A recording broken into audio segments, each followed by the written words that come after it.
తల్లిదండ్రులకి వాళ్ళకి నచ్చినట్లుగా నేనుంటే వారికి నేనంటే చాలా, వాళ్ళకి కావలసినట్లుగా నేను లేకుండా వ్యతిరేకంగా ఉన్నాను అనుకోండి, నా విషయంలో వాళ్ళు ఏం చేస్తూ ఉంటారు, బాధపడుతూ ఉంటారు కదా.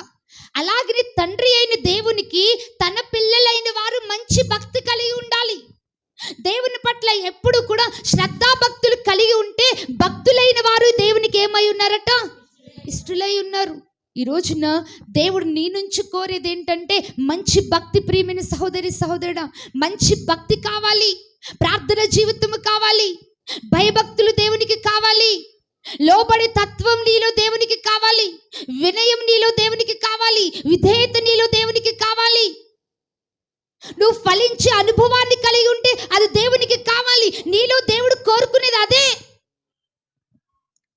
అట్టి వారిని దేవుడు అంటున్నాడు, నీవంటే నాకు ఇష్టం. స్తోత్రం కలుగును గాక. హల్లెలూయా.